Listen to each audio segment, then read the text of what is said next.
Welcome to Physics 222. So I'm going to just give you a brief overview of some of the things that you should know for the class. Nothing important. I just want to get started, make a video because that's what I like to do. So let's get started. Okay, so this is me throwing an axe. I don't know why. I just want to put a picture. Like there's a video. How about a video? That'd be better. So I was at a conference and they had axe throwing, so I thought I'd try that. It was actually quite fun. You should try it. Okay, so I like physics. You can ask me other things. I don't know what to tell you. My office is Pursley 115, and that's my email address. So let's get into the physics. So this is the whole course right here. I mean, honestly, these four equations look crazy complicated. I get it. They look complicated. They are. But really, that's all we're doing is these four equations. We're developing these four equations, and they are: what is the electric field? What is the magnetic field? And what is the relationship between the electric and magnetic field? That's pretty much it. And if you think about that as like the overall big picture, it kind of helps you work along. So hopefully this will be something good for you. These equations are going to be on the final exam, yes. Okay. You don't have to memorize them, but you may accidentally. Hopefully you will use them so much. Okay, so what about the previous course?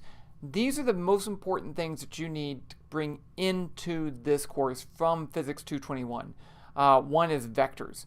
The electric field is a vector. The magnetic field is a vector. So you need to know how to deal with vectors. I'll give a review at the beginning, but that's important. Actually, I already posted a video on my course webpage. The momentum principle, which is the relationship between the total force on an object and its change in momentum. We'll use that sum, not a whole bunch, but it'll be sum. The work energy principle is huge. This is the relationship between work along a distance, or force along a distance. So how do you calculate work, and what does work do? Work is a change in energy. So those are the things that hopefully you understood from Physics 221, and we're going to use them in 222. Here is the syllabus. So I posted the schedule, I posted the syllabus. I'm going to give short 30-minute assessments once a week, almost once a week, not quite, and on a particular question, a particular idea. If you don't like your scores on those in-class assessments, I let you do video reassessments. So basically you pick a problem to solve that's related to that to demonstrate that you actually understand it. You make a video under 5 minutes, you submit it, I grade it, I send it back, and then you improve your score usually. And you can keep doing that if you do it within a certain window. But we'll talk about that more. Homework, this is something new this year. I haven't done it in a while, but I am going to collect homework. There is no late homework. I picked about 4 problems per chapter, and you submit those, and I give you a score based on how well you did on it. I'm not grading for the correct answer, because I don't expect you to get these correct, but I do expect you to show progress on these. So it's kind of like free points. At the final exam, be cumulative. I do give equations, and there's the course webpage, which I have tons of stuff. I have videos already up there that go over particular topics, so you should watch those. Numerical calculations is something that I think is important, and it's part of the way we do physics and a lot of other fields too. So it's the idea of taking a complicated problem and breaking it into smaller pieces. And so we're going to do this, and you have to do this in this course. You don't have to do it with a computer program, but that's the easiest way to do it. So I've had students do it without programming. So just letting you know, if you absolutely hate computers, which you shouldn't because we're surrounded by them, I'm not going to force you.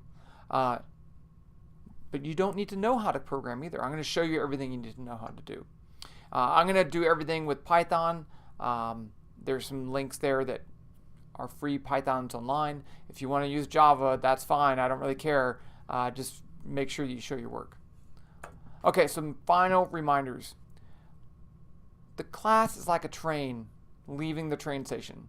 If you wait a little bit, it gets further away and you have to run. But it's also going faster. So if you wait too long, you will never catch that train. So don't let the train get ahead of you. Okay, do not get behind. Start off fast. Read the book. I'm not going to cover everything in the book. The book is there to help you learn. If I cover stuff that's exactly in the book, then what am I there for? Or what's the book there for? It's redundant. So you need to read that book. And that will allow us to do more important things in class. Do the homework. I already said that. If you don't practice by doing the homework, you're never going to learn. You're never going to learn without practice. It's just the way it is. If you don't do well in the assessments, make videos. Doesn't matter if it's a good video. Doesn't matter if it's bad. You have to make a video. Okay. Watch my videos. I think they're good. Work with other students and ask me questions. When you get stuck, ask me questions. In class, email, come by my office. Okay. So now we're ready to do some physics. The end.